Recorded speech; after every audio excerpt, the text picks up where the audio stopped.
Takumi telah dipanggil ke dunia lain dan mendapati dirinya berdiri di hadapan Dewi Nolin. Hal pertama yang dia lakukan adalah dengan tulus meminta maaf, karena dia merasa bahwa ini semua adalah sebuah kesalahan besar. Dia kemudian menjelaskan bahwa ketika mantra pemanggilan diaktifkan, mantra tersebut secara acak memilih sekelompok pecundang dari bumi untuk diisekai. Namun, kehidupan Takumi sebenarnya berjalan cukup baik, sehingga dia merasa seharusnya dikecualikan dari pemanggilan tersebut. Sayangnya, sebuah kesalahan terjadi yang menyebabkan dia terseret ke dunia ini sendirian. Kesalahan itu, menurut Takumi, terjadi akibat Kekaisaran Suci Sidonia yang sembrono memutuskan untuk mengaktifkan mantra pemanggilan terlarang. Karena Takumi sebenarnya tidak pernah dimaksudkan untuk dipanggil, Nolin justru membawanya ke hadapannya, sementara semua pahlawan yang dipanggil lainnya langsung dikirim ke Sidonia. Takumi pun bertanya kepada Nolin apakah dia bisa dikembalikan ke bumi, mengingat pemanggilannya adalah sebuah kekeliruan. Namun, sayangnya, Nolin tidak dapat melakukan hal tersebut. Nolin mengungkapkan kekesalannya terhadap Kekaisaran Suci Sidonia karena telah menggunakan mantra pemanggilan terlarang itu. Oleh karena itu, ia segera menghapus mantra tersebut dari hukum sihir dunia ini untuk memastikan bahwa tidak ada seorang pun yang dapat berpindah antar dunia lagi. Namun, tindakan ini memiliki konsekuensi besar. Takumi kini terjebak di dunia ini secara permanen, dan proses penghentian mantra itu secara tidak sengaja membunuhnya. Setelah menyadari dirinya kini hanyalah hantu tanpa tubuh, Takumi mulai panik. Namun, Nolin dengan tenang mencoba menenangkannya dan memberitahunya bahwa dia tidak perlu khawatir, karena dia sudah memiliki rencana. Meskipun dia tidak bisa mengirim Takumi kembali ke bumi, dia dapat memberinya tubuh baru dan menjadikannya warga dunia ini. Sebagai permintaan maaf atas sebagian kesalahan yang terjadi, Nolin juga menawarkan restunya untuk membuat hidup Takumi lebih mudah. Takumi, yang tidak punya banyak pilihan, akhirnya setuju untuk dilahirkan kembali. Nolin pun merasa senang mendengar persetujuannya, karena hal ini membuat segalanya menjadi lebih sederhana. Nolin kemudian menyuruh Takumi membuka layar statusnya untuk memeriksa kehidupan barunya. Ketika Takumi melakukannya, dia mendapati bahwa Nolin berencana memberinya tubuh berusia 17 tahun, meskipun dia sebenarnya sudah berusia 40 tahun. Ketika Takumi memprotes keputusan tersebut, Nolin hanya menyuruhnya untuk tidak terlalu memikirkan detail kecil seperti itu. Yang lebih penting, katanya, Takumi masih perlu memilih pekerjaan untuk kehidupannya yang baru. Nolin lalu menjelaskan bahwa ada dua kategori utama untuk pekerjaan, kategori yang berfokus pada pertarungan, seperti pendekar pedang, ksatria, atau pemburu, dan kategori produksi, yang lebih damai. Takumi, yang tidak menyukai gagasan harus bertarung, akhirnya memutuskan untuk memilih pekerjaan produksi. Setelah Takumi membuat pilihannya, Nolin pun menanamkan pekerjaan tersebut ke dalam jiwanya, bersama dengan sejumlah berkat bonus lainnya. Namun, sebelum mengirimnya pergi, Nolin tanpa sengaja lupa memberinya tutorial. Takumi kemudian terjatuh di tengah hutan. Setelah berhasil bangkit, dia melihat bayangannya di sungai dan menyadari bahwa dia benar-benar telah menjadi orang yang berbeda. Karena tidak ada jalan kembali, dia memutuskan untuk memanfaatkan kehidupan barunya sebaik-baiknya. Ia lalu memeriksa tas yang diberikan oleh Nolin dan menemukan beberapa jatah makanan serta sejumlah uang. Dengan demikian, dia merasa tidak perlu khawatir kelaparan untuk sementara waktu. Setelah itu, Takumi memeriksa statusnya dan berteriak kagum. Nolin ternyata telah memberinya semua keterampilan berguna yang mungkin dia perlukan, termasuk sihir elemental. Takumi memutuskan untuk mencoba sihirnya terlebih dahulu untuk memastikan apakah dia benar-benar dapat menggunakannya. Dengan penuh konsentrasi, dia membuka tangannya dan memanggil bola air. Dalam sekejap, bola air terbentuk di telapak tangannya. Kemudian, dia mencoba elemen lainnya, dan ternyata semuanya bekerja dengan cara yang sama. Dengan demikian, Takumi dapat menggunakannya dengan mudah pada percobaan pertama. Setelah mengetahui cara kerja sihirnya, dia merasa perlu memikirkan langkah selanjutnya. Oleh karena itu, dia memutuskan untuk menuju desa terdekat. Dalam perjalanan menuju desa, Takumi menemukan sebuah tongkat di tengah jalan. Tongkat itu terlihat seperti kayu yang sangat bagus, sehingga dia merasa tertarik untuk memeriksanya. Dengan menggunakan keterampilan penilaian, dia mendapati bahwa tongkat itu adalah kayu tren, yang berasal dari monster hutan. Menurut keterangannya, kayu ini sangat berguna untuk membuat benda seperti tongkat sihir atau tombak. Karena penasaran, Takumi memutuskan untuk menguji keterampilan pemodelannya dengan menggunakan kayu itu untuk membuat tombak. Hasilnya memuaskan, karena kayu tersebut bekerja dengan sangat baik dan mudah dibentuk. Setelah berhasil membuat tombak, Takumi mulai memindai sekelilingnya untuk mencari tanaman berguna lainnya. Dia menemukan banyak tanaman yang tampak bermanfaat, sehingga dia menghabiskan waktu beberapa jam untuk memetiknya. Namun, setelah selesai, dia menyadari bahwa semua tanaman itu tidak akan muat di dalam tasnya. Dia sempat merasa bingung, tetapi kemudian dia ingat bahwa dia memiliki keterampilan kotak item. Oleh sebab itu, dia segera menggunakan keterampilan tersebut untuk menyimpan semua tanaman yang telah dia kumpulkan. Saat sedang menyelesaikan kegiatannya, Takumi tiba-tiba mendengar suara teriakan yang terdengar dari arah semak-semak.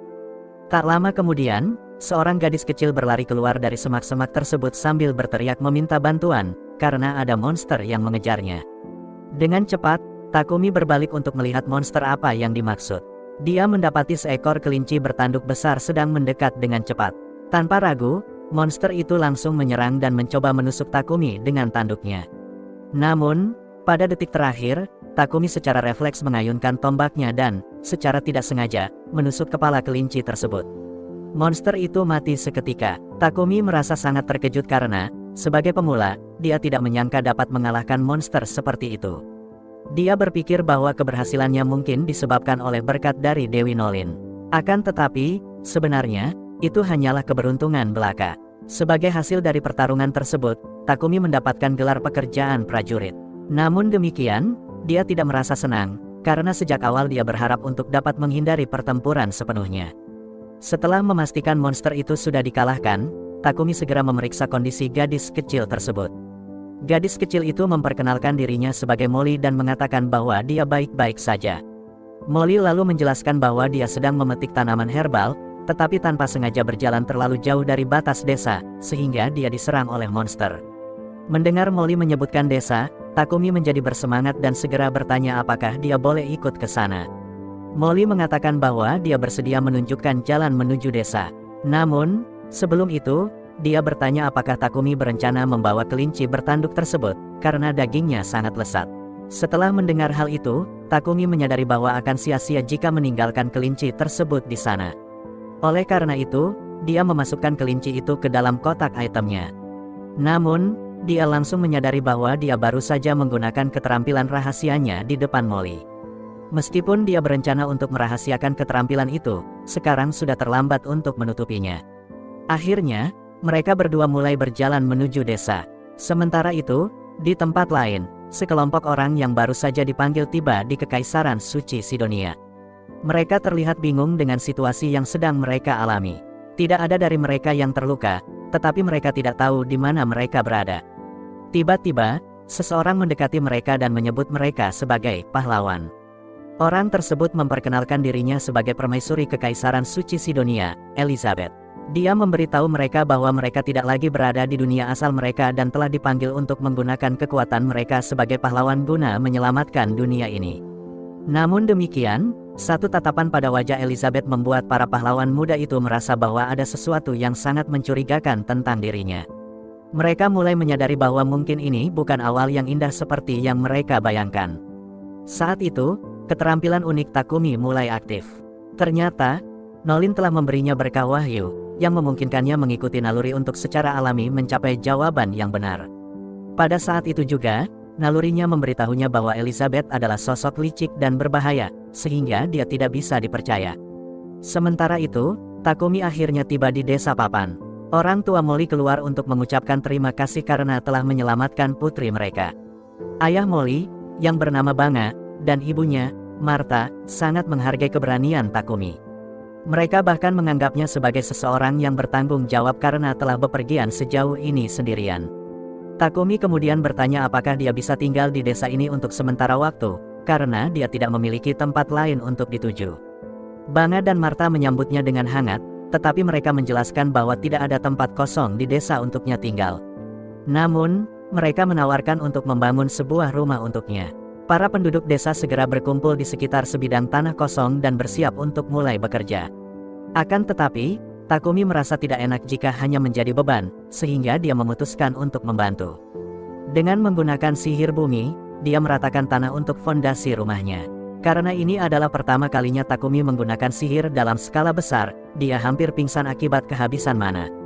Meskipun begitu, Para penduduk desa terkesan melihat Takumi mampu menggunakan sihir bumi dengan begitu mudah.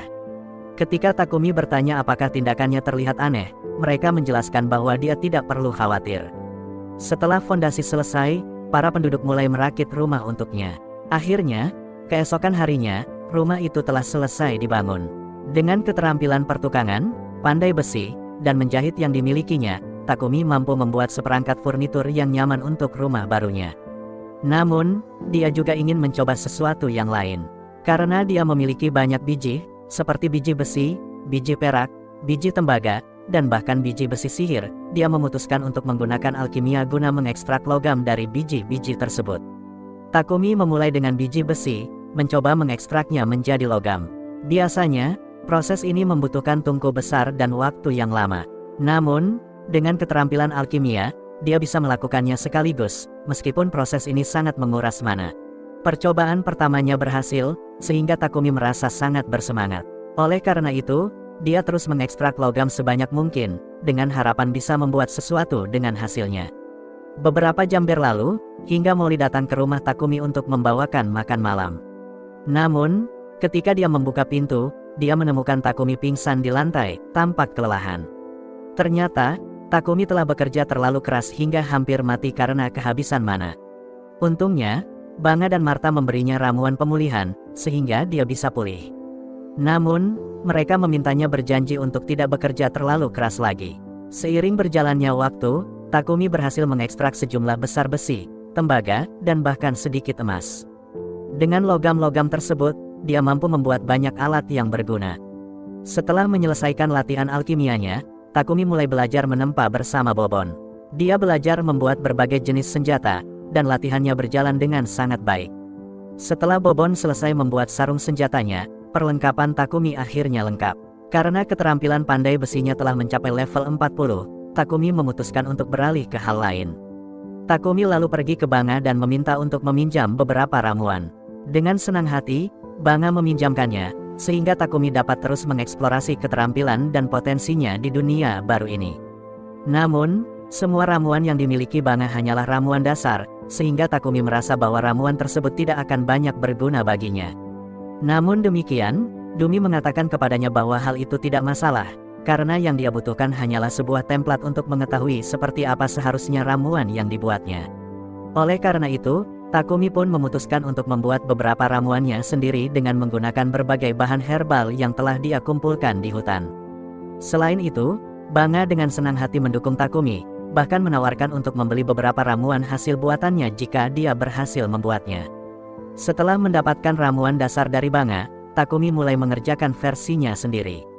Dia mencampurkan daun herbal hilkuk dengan air, dan setelah selesai, dia menyimpan hasil ramuannya di dalam toples kaca.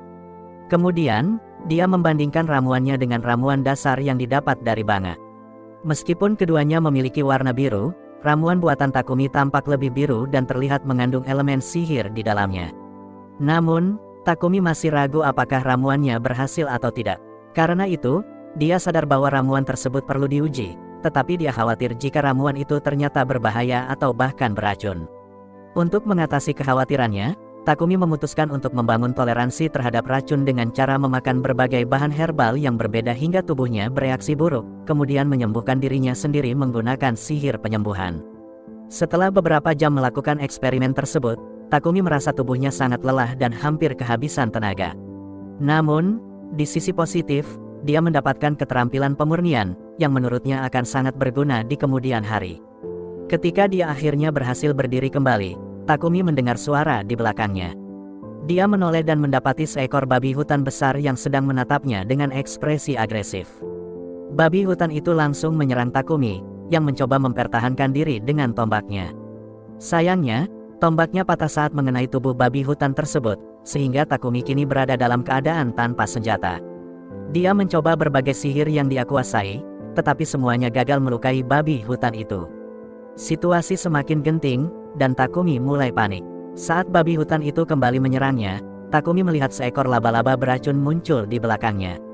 Awalnya, dia mengira laba-laba itu juga akan menyerangnya, tetapi yang mengejutkan, laba-laba itu justru menyerang babi hutan, sehingga memberi Takumi waktu untuk berpikir dan menyusun rencana. Namun, babi hutan itu tetap berusaha menyerangnya. Dalam situasi mendesak, Takumi memutuskan untuk menggunakan keterampilan yang belum pernah dia coba sebelumnya. Ketika babi hutan menyerangnya lagi, Takumi melompat ke udara dan menggunakan keterampilan alkimia pada kepala babi hutan tersebut. Dengan cepat, kepala babi hutan itu hancur, dan Takumi berhasil mengalahkannya. Setelah memastikan keadaan aman, Takumi memeriksa kondisi laba-laba yang telah membantunya. Ternyata, laba-laba itu terluka parah akibat serangan babi hutan. Oleh karena itu, Takumi memutuskan untuk menyembuhkan laba-laba itu agar tidak mati. Setelah sembuh, laba-laba tersebut kembali sadar, dan Takumi bersiap untuk kembali ke desa. Namun, sebuah pemberitahuan muncul di hadapannya, menyatakan bahwa dia telah berhasil menangkap laba-laba tersebut sebagai peliharaan. Takumi terkejut karena dia tidak tahu bahwa hal semacam itu mungkin terjadi. Awalnya, dia ragu untuk membawa laba-laba itu bersamanya karena makhluk tersebut dianggap sebagai monster berbahaya. Namun, mata imut laba-laba itu meluluhkan hati Takumi, sehingga dia memutuskan untuk menjadikannya hewan peliharaan dan memberinya nama Maple. Ketika kembali ke desa, Takumi menunjukkan hasil buruannya, yaitu babi hutan raksasa, kepada para penduduk desa. Mereka terkejut dan kagum melihat bahwa Takumi mampu mengalahkan makhluk sebesar itu. Bahkan lebih mengejutkan lagi, dia berhasil menjinakkan seekor laba-laba beracun, sesuatu yang belum pernah dilakukan siapapun sebelumnya. Karena Takumi merasa daging babi hutan tersebut terlalu banyak untuknya sendiri, dia mengusulkan agar daging itu dibagi bersama seluruh penduduk desa. Oleh sebab itu, malam itu, mereka mengadakan pesta besar untuk merayakan keberhasilan Takumi. Saat pesta berlangsung, Banga mendekati Takumi dan menyerahkan sisa-sisa bahan berharga dari babi hutan tersebut. Dia menyarankan agar Takumi menjualnya di kota terdekat, Bolton, untuk mendapatkan uang. Mendengar saran tersebut, Takumi memutuskan bahwa Bolton akan menjadi tujuan berikutnya. Sementara itu, Dewi Nolin mengawasi Takumi dari kejauhan. Dia terlihat sangat senang melihat kemajuan Takumi. Salah satu dewi lainnya bertanya kepada Nolin apa tujuan sebenarnya dengan memberikan Takumi begitu banyak keistimewaan, seperti tubuh khusus, berkat istimewa, dan bahkan kesempatan untuk kembali 1 tahun sebelum Sidonia mengaktifkan mantra pemanggilan. Namun, Nolin hanya tersenyum dan berkata bahwa dia tidak memiliki alasan tertentu. Dia hanya melakukan apa yang menurutnya benar. Suatu pagi, Takumi terbangun dan mendapati dirinya terikat di tempat tidur. Dia langsung menyadari bahwa Maple adalah dalang di balik kejadian ini. Dengan penuh rasa bersalah, Maple meminta maaf sambil menjelaskan bahwa dia merasa sangat kesepian akhir-akhir ini. Hal itu terjadi karena Takumi terlalu sibuk dengan pekerjaannya, dan Maple hanya ingin mendapatkan perhatiannya. Mendengar itu, Takumi akhirnya menyadari bahwa dirinya terlalu fokus pada pekerjaan hingga jarang meluangkan waktu bersama Maple. Oleh karena itu, dia memutuskan untuk mengambil istirahat dari pekerjaannya pada hari itu dan bermain bersama Maple. Keputusan ini membuat Maple sangat bahagia. Namun, kebahagiaan itu sedikit terganggu ketika Martha tiba-tiba masuk untuk mengantarkan makan siang kepada Takumi.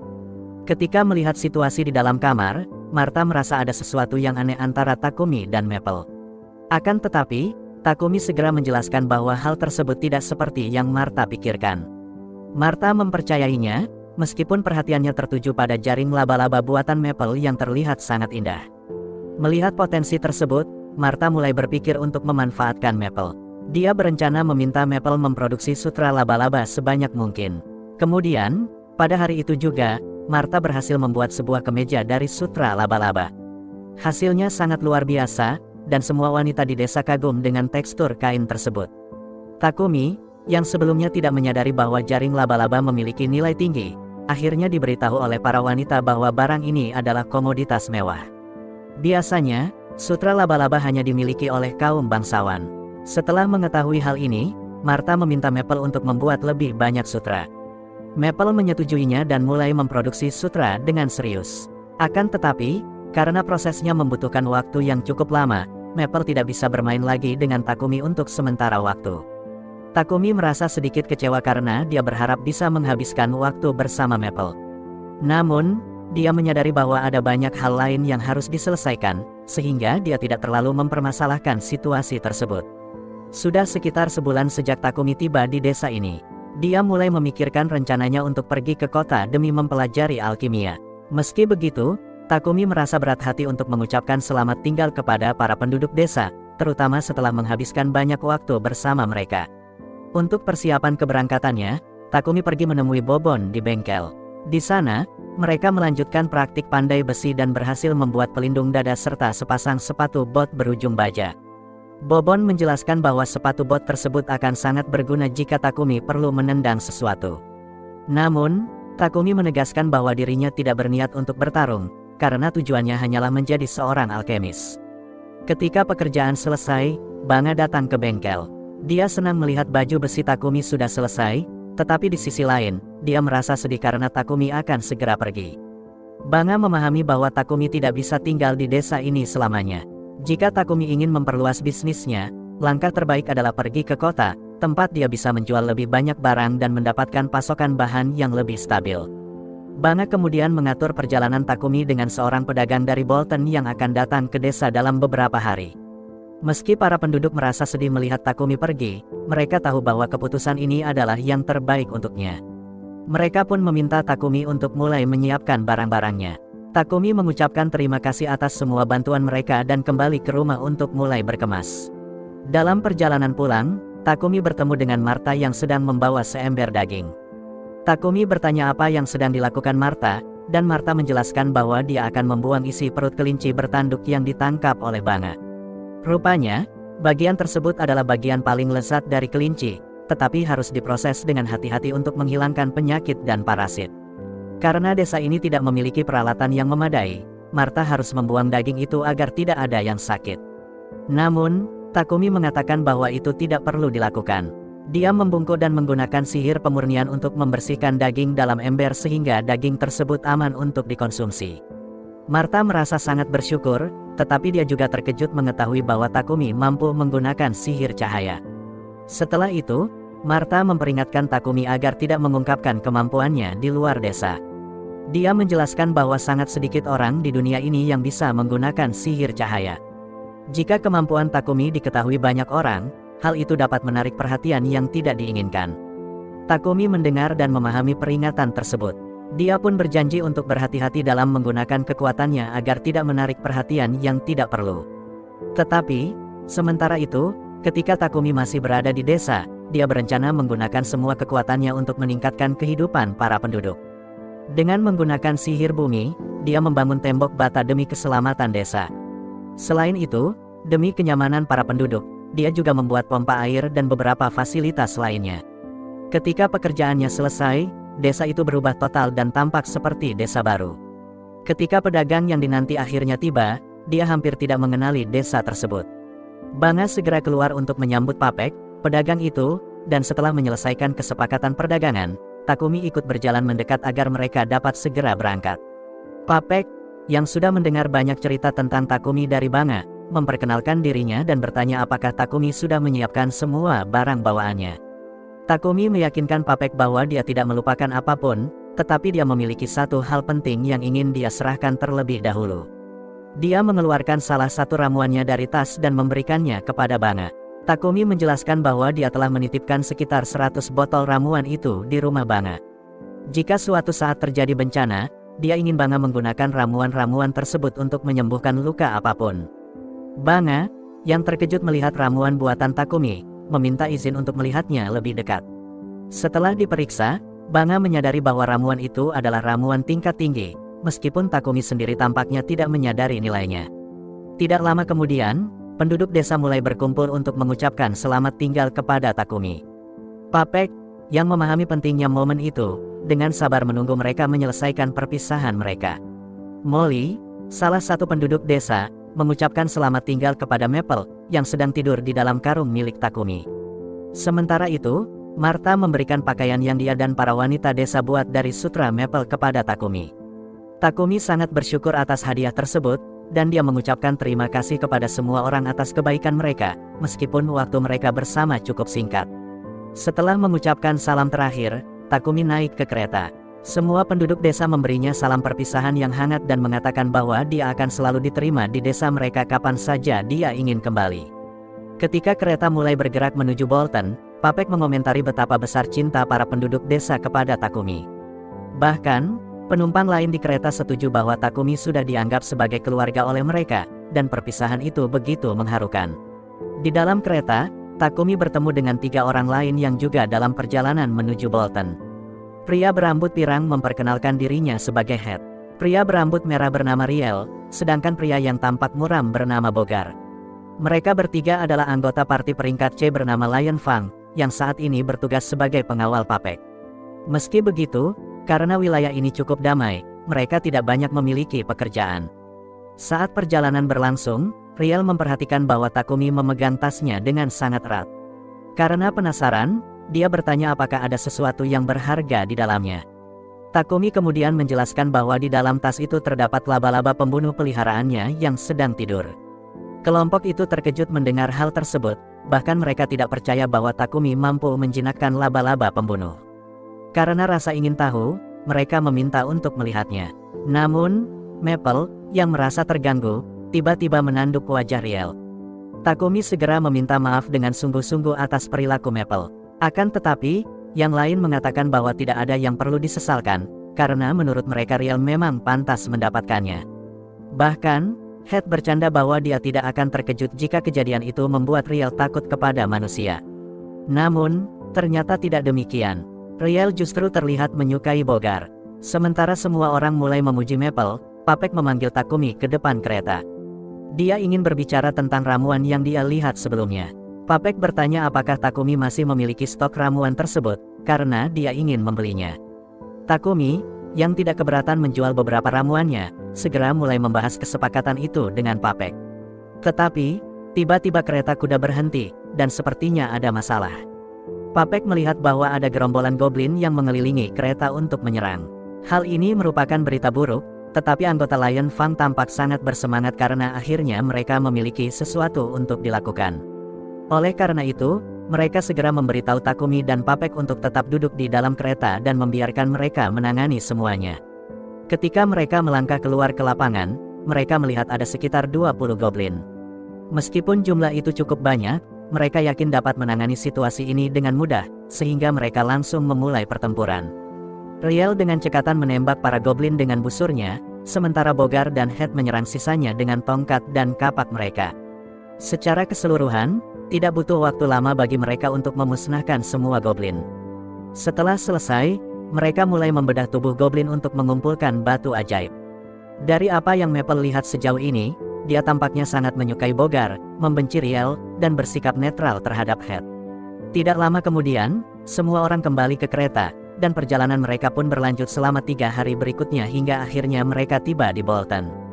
Begitu mereka memasuki kota, anggota Lion Fang segera menuju Adventurers Guild untuk melaporkan keberhasilan misi pengawalan mereka. Takumi memutuskan untuk mengikuti mereka ke sana karena dia perlu mendaftar di guild agar bisa tinggal di kota ini. Meskipun dia lebih suka mendaftar sebagai seorang alkemis, sayangnya tidak ada alchemy guild di kota ini. Oleh karena itu, dia terpaksa menjadi seorang petualang sebagai gantinya. Resepsionis, Hans, kemudian memberitahu Takumi bahwa dia bisa menggunakan kartu Adventurers Guild sebagai identitasnya. Selain itu, selama dia menyelesaikan satu kues sederhana setiap bulan, kartu tersebut tidak akan kedaluarsa. Setelah mempertimbangkan hal ini, Takumi akhirnya resmi mendaftar sebagai seorang petualang, dan dia juga mendaftarkan Maple sebagai hewan peliharaannya. Setelah semua pendaftaran selesai, Takumi menuju ke perusahaan dagang milik Papek untuk membahas kesepakatan ramuan. Dia memiliki sekitar 100 ramuan dengan 3 jenis berbeda, semuanya berkualitas sangat tinggi. Oleh karena itu, Papek siap membayar 10 koin perak untuk setiap ramuan penyembuhan dan stamina, serta 50 koin perak untuk setiap ramuan mana. Takumi melakukan perhitungan cepat di kepalanya dan menyadari bahwa dia akan menghasilkan lebih dari 7 juta yen dari satu transaksi ini. Meskipun jumlah itu terasa terlalu besar baginya, Papek meyakinkannya bahwa dia bisa menghasilkan jauh lebih banyak lagi jika dia sudah memiliki reputasi sebagai produsen. Karena Takumi berniat untuk menjadi produsen di kota ini, Papek merekomendasikan agar dia mendapatkan rumah dengan bengkel yang terhubung demi kenyamanan. Namun, Takumi bahkan belum memikirkan di mana dia akan tinggal begitu sampai di sini.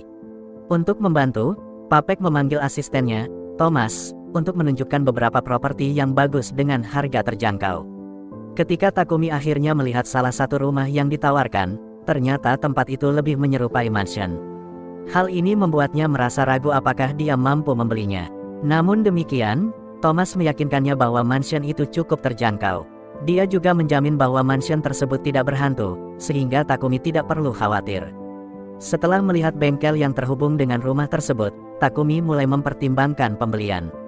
Tempat itu akan sangat mendukung pekerjaannya, dan dia mampu membayarnya karena uang yang dia dapatkan dari menjual ramuan kepada Papek. Setelah mempertimbangkan dengan matang, dia akhirnya memutuskan untuk membeli mansion tersebut dan memberi tahu Thomas. Thomas senang mendengar keputusannya dan berjanji akan segera mengurus dokumen sehingga Takumi bisa pindah ke mansion itu keesokan harinya jika dia mau. Namun, saat mereka berjalan melalui jalan-jalan kota, Takumi mencium sesuatu yang busuk di udara. Takumi yang terganggu oleh bau tersebut, bertanya kepada Thomas apa penyebabnya. Thomas kemudian menjelaskan bahwa bau busuk itu berasal dari saluran pembuangan kota. Orang-orang kaya menggunakan pembersih ajaib untuk membersihkan limbah mereka, tetapi saluran pembuangan utama kota tidak memiliki fasilitas mewah seperti itu. Thomas melanjutkan penjelasannya, menyebutkan bahwa pembersih ajaib sangat langka karena hanya ditemukan di reruntuhan dan ruang bawah tanah kuno.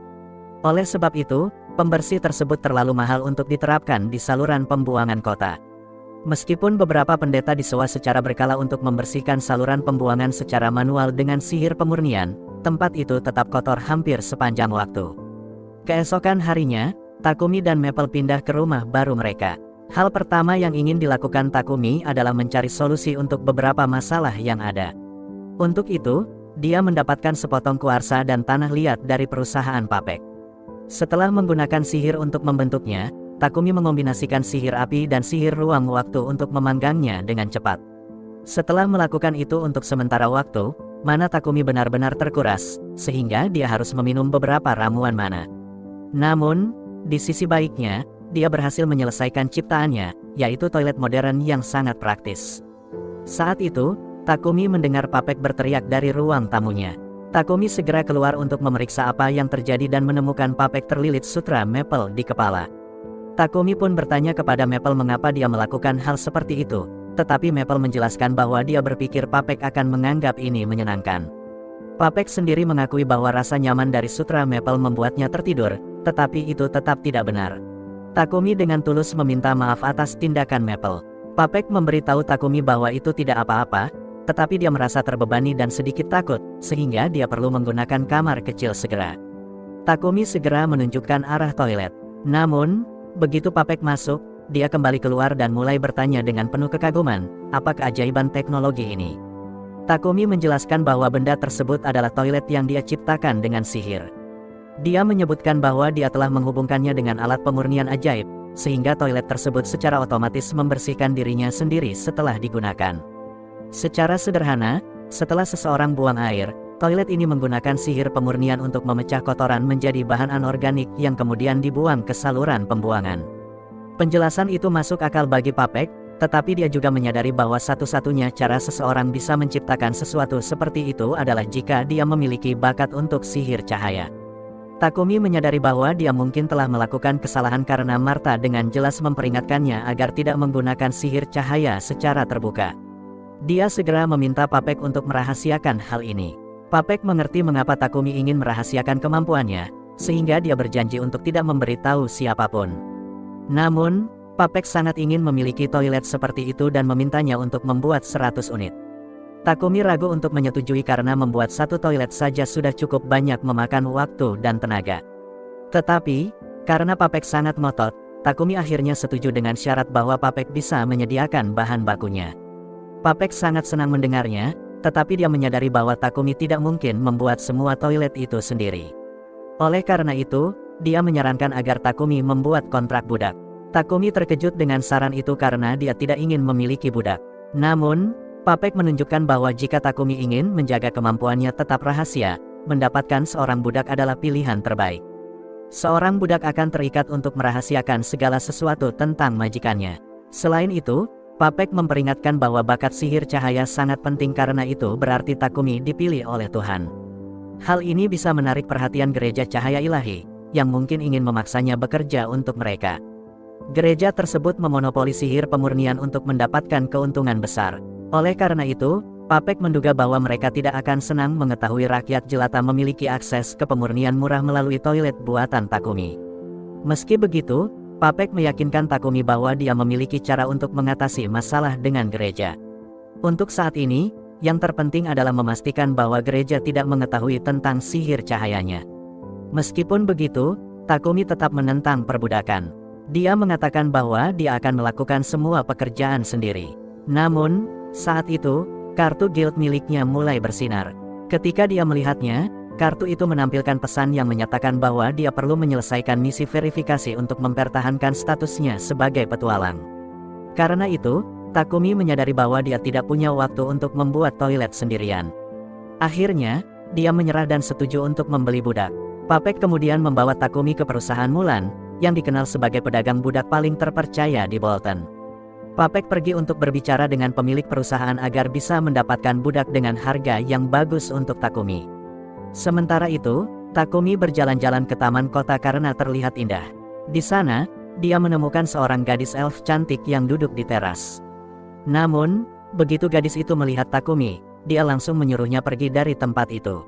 Beberapa saat kemudian, Papek memperkenalkan Takumi kepada pemilik perusahaan perdagangan budak, Mulan, dan mengatakan bahwa Takumi tertarik membeli budak darinya. Namun, Papek juga menyebutkan bahwa Takumi sebenarnya cukup ragu dengan gagasan membeli seorang budak.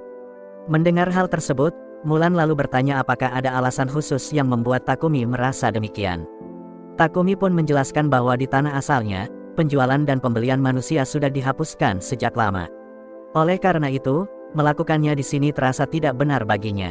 Mulan, yang memahami kekhawatiran Takumi, mencoba meyakinkannya bahwa di negara ini, hak dan keistimewaan budak setidaknya dilindungi sampai batas tertentu.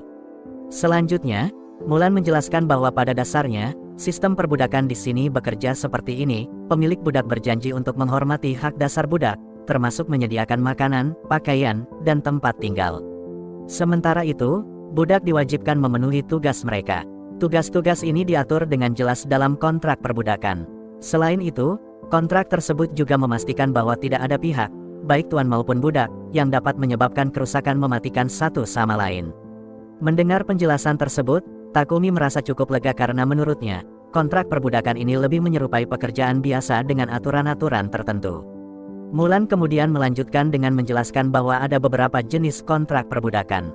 Pertama, dalam kasus seseorang yang memiliki utang, mereka akan dikontrak hingga mereka menghasilkan cukup uang untuk melunasi utang tersebut. Kedua, ada kontrak yang bersifat permanen, biasanya diperuntukkan bagi penjahat atau orang yang tertangkap dalam perang sebagai alternatif dari hukuman mati. Namun, Mulan menambahkan bahwa sebagian besar kontrak perbudakan berasal dari orang-orang yang dipaksa secara ilegal oleh bandit. Papek lalu berpendapat bahwa jenis budak yang paling cocok untuk Takumi adalah budak perang, karena mereka tidak dapat dibebaskan tanpa izin dari tuannya. Mulan, yang setuju bahwa hal tersebut bisa diwujudkan, tetap ingin tahu alasan pasti mengapa Takumi membutuhkan budak yang tidak bisa pergi begitu saja. Papek kemudian menjelaskan bahwa Takumi sangat berbakat dalam produksi dan tidak ingin rahasianya diketahui atau dicuri orang lain. Namun, Mulan merasa bahwa alasan tersebut sebaiknya dijelaskan langsung oleh Takumi sendiri. Takumi lalu menjelaskan bahwa ia adalah seorang produser. Karena itu, wajar jika ia ingin fokus pada pekerjaannya sebanyak mungkin. Namun, ia juga mengungkapkan bahwa situasinya agak rumit karena ia harus menyelesaikan misi dari Guild Petualang. Ia menambahkan bahwa saat ini ia tinggal di rumah besar, sehingga ia membutuhkan seseorang untuk membantu mengelola rumah tersebut, terutama untuk urusan pekerjaan rumah tangga. Selain itu, ia juga membutuhkan seseorang dengan keterampilan khusus yang bisa membantunya. Karena alasan ini, ia ingin memastikan bahwa budaknya tidak bisa memberitahu siapapun tentang dirinya. Takumi juga menyebutkan bahwa karena ia sering menerima misi dari Guild Petualang dan harus memanen bahan sendiri, ia membutuhkan budak yang terampil dalam pertarungan.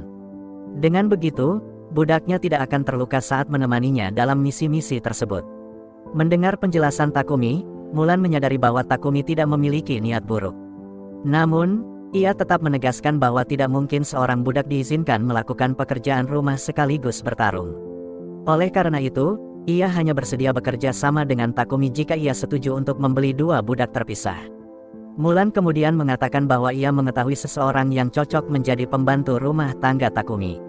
Ia pun memanggil seorang budak bernama Maria untuk masuk ke ruangan. Maria, yang dipaksa menjadi budak sejak kecil, telah dilatih dalam membaca, menulis, berhitung, dan pekerjaan rumah tangga. Oleh karena itu, ia sangat cocok untuk pekerjaan tersebut. Maria menjelaskan bahwa ia mampu menangani pekerjaan rumah tangga di rumah besar seorang diri. Takumi, yang senang mendengar hal ini, tetap terlihat sedang berpikir keras. Maria, yang menyadari hal tersebut, bertanya apakah ada sesuatu yang salah. Takumi kemudian menjelaskan bahwa ia hanya sedikit bingung, karena ia tidak mengerti mengapa belum ada yang membeli Maria, mengingat betapa manis dan cakapnya dia. Mendengar hal itu, Maria menjadi malu karena Takumi menyebutnya manis. Jadi, Takumi meminta maaf karena merasa ucapannya mungkin tidak pantas. Maria, dengan tenang, mengatakan kepada Takumi bahwa ia hanya dapat melakukan pekerjaan rumah tangga seperti yang diuraikan dalam kontrak, dan tidak akan melakukan hal lain. Takumi pun menjawab bahwa ia baik-baik saja dengan hal itu, karena yang ia inginkan hanyalah bantuan untuk pekerjaan rumah tangga. Namun, Maria tetap ingin memperjelas bahwa ia tidak akan melakukan hal lain di luar kontrak. Takumi, yang bingung dengan penjelasan Maria, mengingatkan bahwa Mulan sudah menjelaskan bagaimana kontrak ini bekerja. Akan tetapi, Maria kemudian berkata bahwa ia tidak bisa tidur dengan Takumi. Mendengar pernyataan tersebut, Takumi merasa malu. Namun, ia segera meyakinkan Maria bahwa ia benar-benar hanya menginginkannya sebagai pembantu rumah tangga, bukan sebagai pasangan yang lembut. Setelah itu, Takumi bertanya kepada Maria apakah ia masih ingin membuat kontrak dengannya. Maria menjawab bahwa ia akan senang bekerja dengannya. Setelah permasalahan tersebut selesai, Mulan mengatakan bahwa ia akan mulai mengerjakan kontrak untuk Maria. Namun, terkait pelayan pertempuran, ia mengatakan bahwa, sayangnya, tidak ada budak yang sesuai dengan deskripsi yang diinginkan Takumi. Maria, yang mendengar percakapan itu, kemudian menyebut nama Sofia, karena ia tahu Sofia masih berada di gedung itu. Namun, Mulan tampak tidak senang saat Maria menyebutkan nama tersebut. Dengan nada tegas, ia menyuruh Maria kembali ke kamarnya dan mulai mengemasi barang-barangnya. Setelah Maria pergi, Takumi bertanya kepada Mulan apakah apa yang dikatakan Maria benar. Mulan pun mengakui bahwa memang ada seorang budak perang bernama Sofia di gedung itu, tetapi ia merasa Sofia tidak cocok untuk Takumi karena Sofia memiliki banyak masalah. Mulan ingin segera mengakhiri pembicaraan tersebut, tetapi Takumi menjadi penasaran dengan Sofia. Oleh karena itu, ia meminta untuk bertemu dengannya. Mulan, meskipun enggan, akhirnya setuju untuk membawa Takumi menemui Sofia. Ketika mereka tiba di kamar Sofia, gadis itu terkejut melihat bahwa pengunjungnya adalah pemuda yang ia temui di halaman sebelumnya. Mulan kemudian memberitahu Takumi tentang Sofia.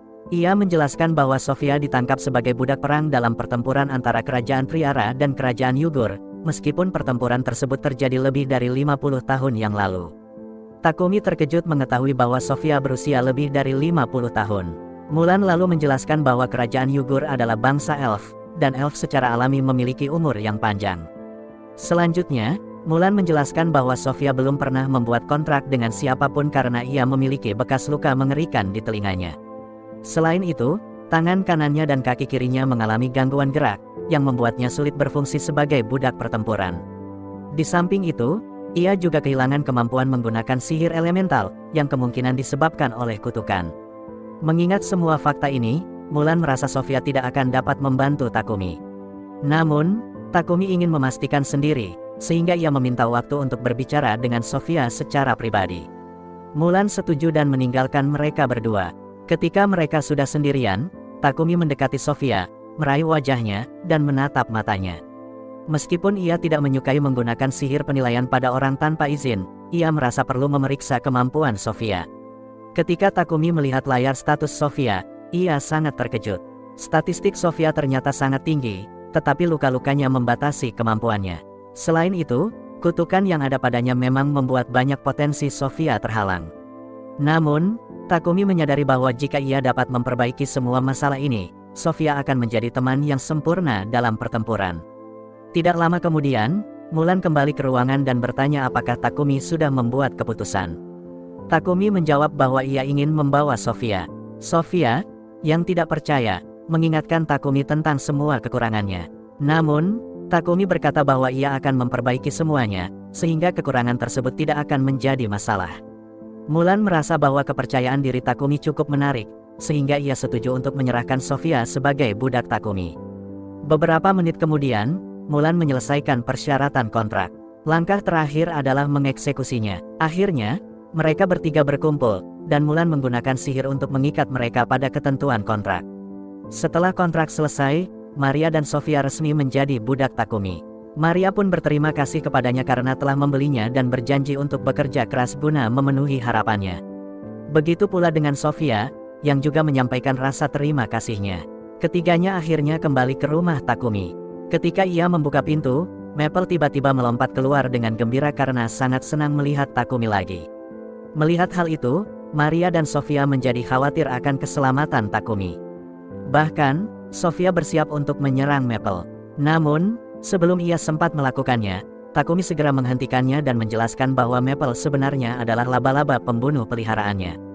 Meskipun hal ini terasa aneh bagi keduanya, mereka akhirnya memutuskan untuk bersikap biasa saja.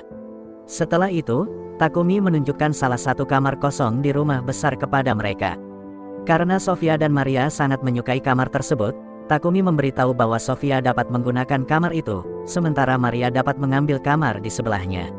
Takumi menambahkan bahwa karena kamar-kamar itu tidak ia gunakan, tidak ada salahnya jika kamar-kamar tersebut dimanfaatkan oleh orang lain. Selain itu, ia juga menunjukkan adanya bak mandi besar di rumah tersebut. Takumi memberitahu mereka bahwa setelah selesai membongkar barang-barang, mereka bisa menggunakan bak mandi kapan saja. Mendengar hal itu, Maria menjadi sangat bersemangat. Kemudian, Sofia dan Maria masuk ke dalam bak mandi bersama. Saat mandi, Maria berbicara tentang betapa senangnya ia karena Takumi juga membeli Sofia. Ia mengaku bahwa jika ia jujur, ia sebenarnya tidak menyangka Mulan akan melepaskan Sofia. Selama 50 tahun terakhir, tidak peduli berapa banyak yang ditawarkan, Mulan selalu menolak siapapun yang mencoba membeli Sofia. Oleh karena itu, bagi Mulan untuk menjual Sofia kepada Takumi, ia pasti melihat kebaikan dalam dirinya. Sofia mengakui bahwa Takumi tampak baik. Namun, ia tetap sedikit skeptis karena mereka baru mengenalnya. Sofia juga menambahkan bahwa saat Mulan sedang menyusun kontrak untuk penjualannya, ia sempat melihat sekilas dokumen kontrak Takumi. Ia memperhatikan bahwa sebagian besar informasi pribadi Takumi, seperti kampung halaman dan garis keturunannya, dibiarkan kosong. Menurut Sofia, jika Takumi menyembunyikan informasi tersebut, pasti ada sesuatu yang sedang ia rahasiakan. Setelah selesai mandi, mereka keluar menuju ruang makan. Namun, mereka terkejut melihat bahwa Takumi sudah menyiapkan makan malam untuk mereka. Maria merasa terpukul karena pekerjaan rumah tangga seharusnya menjadi tanggung jawabnya. Ia merasa bahwa jika Takumi menangani semuanya sendiri, maka ia tidak lebih berguna daripada toilet. Takumi pun segera menjelaskan bahwa ia hanya mencoba membuat hari pertama Maria bekerja sedikit lebih mudah. Namun, jika hal itu membuat Maria merasa lebih baik, ia berjanji akan membiarkan Maria menangani semua tugas rumah tangga mulai saat itu. Ia lalu meminta mereka untuk duduk agar mereka bisa makan malam bersama. Sofia terlihat ragu karena menurut tradisi, pelayan tidak boleh makan di meja yang sama dengan tuannya. Namun, Maria memahami kekhawatiran Sofia dan menjelaskan bahwa Takumi bukanlah tipe pemilik budak yang terikat pada tradisi semacam itu. Bahkan, Takumi mengaku tidak terlalu suka mereka memanggilnya Tuan. Oleh karena itu, ia bertanya apakah mereka bisa memanggilnya dengan namanya saja. Sofia lalu bertanya apakah itu perintah formal. Namun, Takumi mengatakan bahwa ia tidak ingin memaksa mereka. Ia hanya ingin mereka merasa nyaman. Akhirnya, Maria tampaknya baik-baik saja dengan permintaan tersebut dan mulai memanggil Takumi dengan namanya. Keesokan harinya, Takumi pergi ke perusahaan perdagangan Papek untuk mengambil paket yang telah ia pesan. Papek mengatakan bahwa ia sudah berusaha membungkus paket tersebut dengan aman. Namun, ia tetap meminta Takumi berhati-hati saat membawanya pulang. Dalam perjalanan pulang, Takumi memperhatikan ada sebuah gereja di dekatnya. Oleh karena itu, ia memutuskan untuk masuk ke dalam gereja tersebut dan berdoa kepada Dewi Nolin. Ia mengucapkan terima kasih kepada Dewi atas semua keterampilan yang telah diberikan kepadanya, karena keterampilan tersebut sangat membantunya. Namun, ia juga memiliki pertanyaan yang ingin ia sampaikan kepada Sang Dewi. Selama ia hidup di dunia ini, ia mengetahui bahwa Kekaisaran Suci Sidonia mengendalikan doktrin agama. Oleh karena itu, ia tidak mengerti mengapa Dewi Nolin tampaknya memiliki hubungan yang buruk dengan mereka. Saat itu, Takumi tiba-tiba mendengar suara Dewi Nolin dan melihatnya berdiri di hadapannya. Ia pun sedikit terkejut dan merasa takut. Dewi Nolin menjelaskan bahwa ia mendengar doa Takumi, sehingga ia membawanya ke tempat itu agar mereka bisa berbicara secara langsung. Setelah itu, Dewi Nolin menjawab pertanyaan Takumi. Ia mengatakan bahwa ia tidak menyukai kekaisaran suci Sidonia karena mereka tidak mengikuti keinginannya. Ia juga menjelaskan bahwa ada dua agama utama di dunia ini, yaitu Gereja Penciptaan dan Gereja Cahaya Ilahi. Gereja Penciptaan telah memuja Dewi Nolin sejak awal. Namun, Gereja Cahaya Ilahi hanya mengikuti keinginan kekaisaran Sidonia. Lebih jauh lagi, Dewi Nolin menyebutkan bahwa kekaisaran Sidonia telah melakukan beberapa perang salib untuk menyebarkan agama mereka secara paksa. Namun, sementara semua ini terjadi, Dewi Nolin memilih untuk tidak ikut campur karena ia tidak ingin terlibat dalam urusan manusia yang dianggapnya kecil. Takumi menunjukkan bahwa itu adalah langkah bodoh, karena satu-satunya alasan Sidonia mampu mengaktifkan mantra pemanggilan yang membawanya ke dunia ini adalah karena Dewi Nolin tidak campur tangan hingga terlambat. Meskipun terdengar buruk, Dewi Nolin memberikan semua berkatnya kepada Takumi untuk menebus kesalahannya. Namun, ia memperingatkan bahwa sebagian besar berkat itu akan tetap bersamanya selamanya, tetapi ada satu yang akan memudar, yaitu keberuntungan luar biasa yang Takumi nikmati belakangan ini. Dewi Nolin menjelaskan bahwa ia pada dasarnya memberikan tutorial pemula kepada Takumi dengan membuatnya bertemu orang-orang baik yang telah membantunya. Namun, mulai sekarang, Takumi akan menghadapi orang-orang dengan niat jahat, yang berarti hasil dari tindakannya sepenuhnya bergantung pada dirinya sendiri. Takumi harus berhati-hati dalam setiap langkahnya. Beberapa saat kemudian, Takumi kembali ke rumah. Begitu ia masuk ke pintu, ia tersandung Maple yang sangat bersemangat melihatnya. Sofia dan Maria segera datang untuk memeriksanya. Ketika Sofia mencoba membantu mengambil paket yang dibawa Takumi, ia dengan cepat menyimpannya di kotak barangnya untuk mencegah Sofia menyentuhnya. Setelah itu, ia bangkit dan berkata bahwa ia akan melakukan beberapa pekerjaan di ruang penelitiannya, jadi mereka tidak boleh mengganggunya untuk sementara waktu. Namun, Sofia menjadi sangat curiga karena paket itu dibungkus dengan kertas pembungkus ajaib bermutu tinggi, yang biasanya digunakan untuk menyimpan barang berbahaya. Merasa penasaran, Sofia memutuskan untuk diam-diam mengikuti Takumi ke ruang penelitiannya untuk melihat apa yang ia lakukan. Ketika ia mengintip, ia terkejut dan ngeri melihat Takumi mencelupkan pisau ke dalam racun, kemudian menggores dirinya sendiri dengan pisau tersebut. Takumi segera menyembuhkan dirinya setelah itu, tetapi Sofia harus mengakui bahwa perilaku itu tampak gila. Ketika Takumi secara acak menyebutkan nama Maria, Sofia berpikir bahwa ia berencana melakukan sesuatu yang buruk padanya. Ia pun mencoba menyerang Takumi, tetapi tubuhnya mulai kehilangan tenaga akibat kelelahan. Akhirnya, Sofia pingsan di atas tubuh Takumi. Takumi segera memeriksa status Sofia untuk mencari tahu apa yang salah dengannya. Ia menemukan bahwa Sofia menderita kelelahan ekstrim yang kemungkinan besar disebabkan oleh kutukannya. Luka seperti itu biasanya tidak terlalu sulit untuk disembuhkan. Namun, karena adanya kutukan, butuh usaha besar bagi Takumi untuk menyembuhkannya. Setelah selesai meningkatkan level sihir cahayanya, Takumi menggendong Sofia ke kamarnya. Dengan sihir cahayanya yang kini telah meningkat, Takumi memiliki cukup kekuatan untuk menghilangkan kutukan Sofia. Ia menuangkan seluruh kekuatan sihirnya ke dalam proses tersebut, hingga akhirnya berhasil menyembuhkan Sofia sepenuhnya serta mengangkat kutukannya. Meskipun Sofia masih pingsan karena kelelahan, ia seharusnya baik-baik saja setelah beristirahat sebentar. Beberapa jam kemudian, Sofia terbangun. Ketika ia melihat Maria, ia memperingatkannya untuk segera lari. Dari apa yang ia lihat sebelumnya, ia yakin bahwa Takumi benar-benar gila. Maria, yang bingung dengan perkataan Sofia, berusaha meyakinkan bahwa Takumi adalah orang baik. Maria kemudian mengangkat sebuah cermin untuk menunjukkan kepada Sofia apa yang telah dilakukan Takumi untuknya.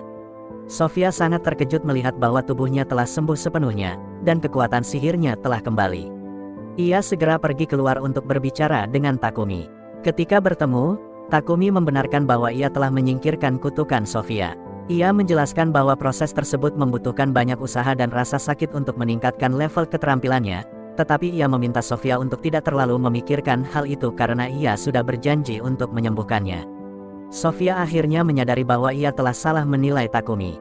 Dengan penuh rasa syukur, ia berlutut di hadapan Takumi dan berjanji akan melayaninya seumur hidup sebagai balas budi atas kebaikan yang telah ditunjukkan kepadanya. Keesokan paginya, Takumi memutuskan untuk pergi ke perpustakaan guna mencari informasi tentang alkimia. Namun, ketika tiba di sana, dia terkejut karena ternyata seluruh perpustakaan hanya memiliki 4 buku tentang alkimia. Takumi merasa bingung dan mulai bertanya-tanya mengapa alkimia tidak lebih populer. Padahal, sekilas terlihat mudah dipahami. Akan tetapi, kenyataannya jauh lebih rumit. Semua teks alkimia yang tersedia ditulis dalam bahasa kuno dunia ini. Satu-satunya alasan Takumi dapat memahami apapun yang tertulis di sana adalah karena Dewi Nolin telah memberinya berkah yang memungkinkan dia untuk memahami setiap bahasa di dunia ini. Di kemudian hari, setelah bekerja keras, Takumi, Maria, dan Sofia akhirnya berhasil menyelesaikan banyak toilet. Meskipun pekerjaan mereka masih jauh dari selesai, mereka merasa puas karena telah membuat kemajuan yang signifikan. Takumi pun berpikir bahwa dia harus mengambil istirahat sejenak dari proyek pembuatan toilet ini. Ketika dia menyampaikan rencananya untuk beristirahat, Maria bertanya kepada Takumi apa yang ingin dia lakukan. Dengan antusias, Takumi menjawab bahwa dia berencana melakukan perjalanan dalam waktu dekat. Dia ingin mencoba menemukan bahan alkimia baru dan, di saat yang sama, melihat situs-situs unik yang ditawarkan dunia ini. Selain itu, dia juga tertarik untuk menjelajahi beberapa reruntuhan yang mungkin dia temui di sepanjang perjalanan. Takumi telah memutuskan untuk membawa Sofia bersamanya sebagai pengawal. Oleh karena itu, dia merasa perlu meminta Maria untuk tetap tinggal di mansion dan mengurus rumah saat dia pergi. Namun, Maria tampak tidak menyukai ide tersebut. Dengan penuh rasa ingin tahu, dia bertanya apakah dia bisa ikut dalam perjalanan itu. Meskipun Takumi memahami keinginan Maria, dia merasa hal itu bukanlah ide yang baik.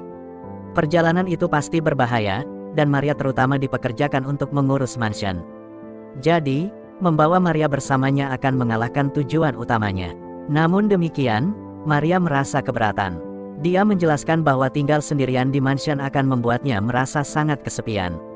Oleh karena itu, dia memohon kepada Takumi untuk mempertimbangkan kembali keputusannya.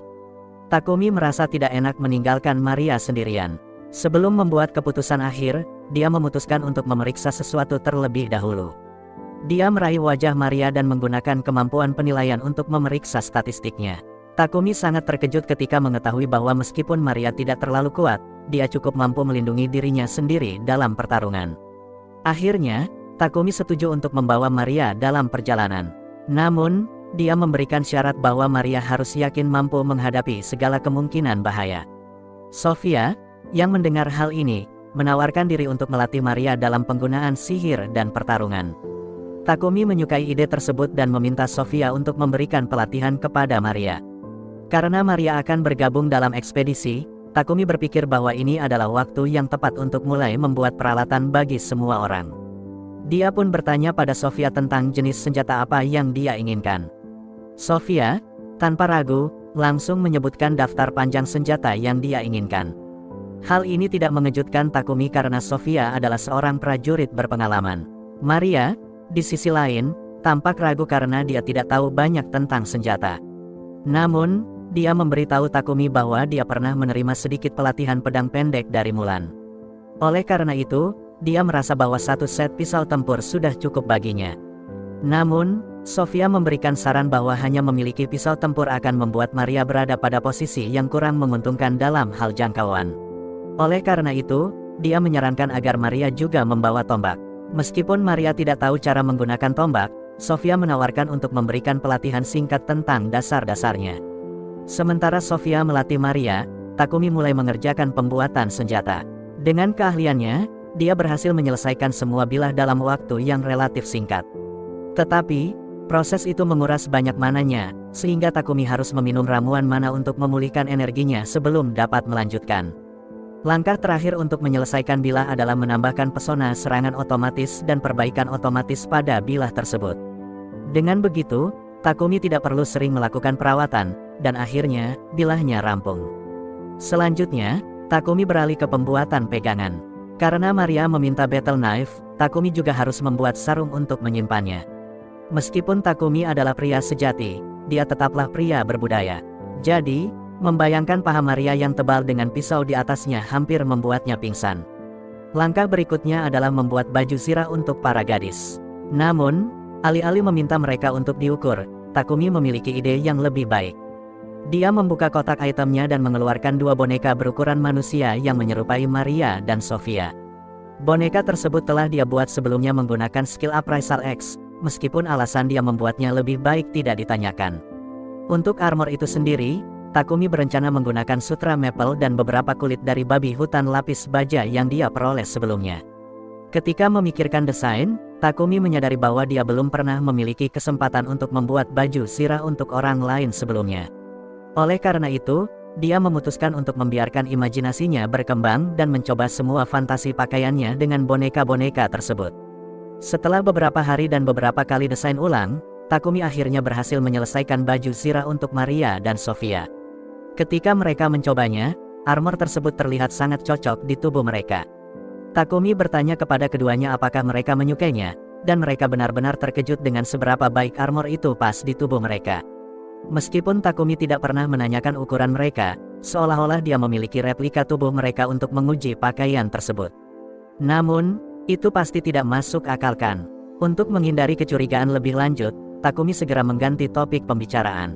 Dia bertanya pada mereka apa pendapat mereka tentang senjata yang telah dia buat. Sofia mengeluarkan pedang yang dibuat Takumi untuknya dan berkata bahwa pedang itu terasa sempurna. Hal yang sama berlaku untuk Maria, yang merasa sangat bersyukur atas pisau tempur yang dibuatkan untuknya. Namun, Takumi masih memiliki satu hadiah lagi untuk mereka. Dia mengeluarkan beberapa cincin dan memberitahu mereka bahwa cincin-cincin itu akan membantu memperkuat kemampuan sihir mereka. Sofia dan Maria menerima cincin tersebut dengan senang hati, meskipun mereka merasa tidak enak karena telah merepotkan Takumi. Mereka tahu bahwa membuat cincin seperti itu pasti menghabiskan banyak mana. Takumi mengakui bahwa prosesnya memang melelahkan, tetapi dia tetap melakukannya karena itu membantunya meningkatkan level sihir es dan petirnya. Dia merasa usaha tersebut sepadan. Setelah semua peralatan selesai diuji, mereka bertiga memutuskan untuk pergi ke guild. Di guild, Takumi mendaftarkan Maria dan Sofia sebagai petualang. Karena ini adalah pertama kalinya mereka bergabung, Maria dan Sofia diberikan peringkat H. Sementara itu, resepsionis guild mengingatkan Takumi bahwa dia perlu menyelesaikan setidaknya satu quest untuk mempertahankan statusnya sebagai petualang. Takumi pun menuju papan pemberitaan untuk mencari misi yang cocok. Dia berharap menemukan misi peringkat H atau G agar tidak perlu terlalu banyak bekerja. Namun, Sofia berpikir bahwa Takumi sebaiknya memilih misi dengan tingkat kesulitan yang lebih tinggi, karena itu akan membantunya menaikkan peringkatnya lebih cepat. Ketika Takumi sedang melihat misi, beberapa bajingan di guild mendengar bahwa dia adalah petualang peringkat H. Mereka merasa bisa mengintimidasi Takumi agar melarikan diri, sehingga mereka bisa bersenang-senang dengan Sofia dan Maria. Dengan penuh percaya diri, mereka menghampiri Takumi sambil mengatakan bahwa mereka semua sedang mabuk. Jadi, tidak mungkin dia bisa menangani mereka semua sekaligus. Selain itu, mereka tidak keberatan memukuli orang sembarangan hanya untuk bersenang-senang. Maria hendak maju dan memberi pelajaran kepada para idiot itu, tetapi Takumi menghentikannya dan berkata bahwa dia akan menanganinya sendiri. Meskipun dia benar-benar merasa takut, orang-orang ini tidak hanya tidak menghormatinya, yang lebih penting, mereka tidak menghormati teman-temannya. Oleh karena itu, dia merasa tidak bisa mundur. Orang-orang peringkat D merasa tersinggung karena seorang petualang peringkat H seperti Takumi berani berpikir bahwa dia memiliki peluang melawan mereka. Salah satu dari mereka, seorang pria berperut buncit, mencoba meninjunya dengan sekuat tenaga. Takumi membiarkannya terjadi, namun yang terluka justru pria itu sendiri, karena dia mematahkan tangannya akibat pukulan tersebut. Tiba-tiba, Guildmaster Barak muncul dan meminta penjelasan tentang apa yang terjadi, karena perkelahian dilarang di dalam guild. Awalnya, dia berpikir bahwa Takumi adalah pihak yang bersalah atas keributan itu, karena Takumi tidak terluka sama sekali, sedangkan lawannya mengalami patah lengan. Namun, Maria segera menjelaskan kepada Guildmaster bahwa Takumi tidak melakukan kesalahan apapun. Resepsionis juga mendukung cerita mereka dan menjelaskan bahwa Takumi hanya menerima pukulan di wajah. Guildmaster tetap ingin menyelesaikan masalah ini, jadi dia meminta seseorang untuk mengusir pria berperut buncit itu. Setelah itu, dia meminta Takumi dan kelompoknya untuk ikut dengannya karena ada beberapa pertanyaan yang ingin dia ajukan. Guildmaster percaya bahwa Takumi hanya membela diri, namun dia ingin memahami bagaimana hal itu bisa terjadi. Takumi merasa sedikit tidak nyaman untuk mengungkapkan informasi tentang keterampilan pribadinya, tetapi Guildmaster meyakinkannya bahwa semua informasi tersebut akan tetap dirahasiakan. Akhirnya, Takumi menjelaskan bahwa saat pria itu melayangkan pukulan, dia membuka kotak itemnya dan mengeluarkan sedikit arang. Dia menggunakan arang tersebut untuk melapisi tubuh bagian atasnya sebagai pertahanan. Untuk memastikan dirinya tidak terluka, Takumi mensintesis arang itu menjadi berlian, yang menjelaskan bagaimana tangan pria itu patah tanpa Takumi melakukan apapun. Saat mereka membahas hal ini, Guildmaster berpikir bahwa akan menjadi ide yang baik untuk mempromosikan Takumi ke peringkat yang lebih tinggi. Dia menunjukkan bahwa Takumi jelas memiliki kemampuan untuk menduduki peringkat lebih tinggi, dan jika pangkatnya lebih tinggi, orang-orang bodoh seperti tadi tidak akan cukup berani untuk mengganggunya hanya karena dia memiliki wanita-wanita cantik bersamanya. Namun, Takumi merasa bahwa promosi otomatis tidak adil. Oleh karena itu, Guildmaster Hans menyarankan agar Takumi dan kelompoknya menyelesaikan beberapa misi sulit untuk membenarkan promosi mereka. Sofia dan Maria setuju dengan ide tersebut, sehingga Takumi pun setuju. Misi yang ditugaskan kepada mereka adalah membasmi goblin dan kobold, serta mengumpulkan herba meril. Mereka segera menuju ke hutan untuk memulai. Maple bertindak sebagai pengintai kelompok dan memperingatkan mereka bahwa ada sekelompok 4 goblin di depan. Sofia mengambil inisiatif dan menawarkan diri untuk menangani 2 goblin pertama. Dia berlari ke depan dan menebas mereka dalam satu ayunan. 2 goblin yang tersisa tersandung oleh jaring Maple. Begitu mereka jatuh ke tanah, Maria dan Takumi menusuk mereka di leher. Takumi merasa senang melihat bahwa mereka melakukannya dengan sangat baik melawan monster. Namun, dia juga menyadari bahwa jumlah monster di area itu sangat banyak. Sejauh ini, mereka telah membunuh hampir 100 goblin dan kobold. Sofia berpikir bahwa pasti ada perkemahan monster di dekatnya, dan jika memang begitu, maka kemungkinan besar juga ada Jenderal Goblin di sana. Jenderal Goblin adalah monster peringkat C, yang berarti biasanya membutuhkan setidaknya 5 kelompok peringkat D untuk mengalahkannya. Namun, dengan sihir roh bumi milik Sofia, sihir elemental Takumi, dan kekuatan Maria, dia yakin bahwa mereka pasti bisa mengalahkannya. Takumi, meskipun masih merasa sedikit tidak nyaman untuk menerima tantangan seperti itu, bersedia melakukannya karena Maria dan Sofia tampak begitu percaya diri dengan kekuatan mereka.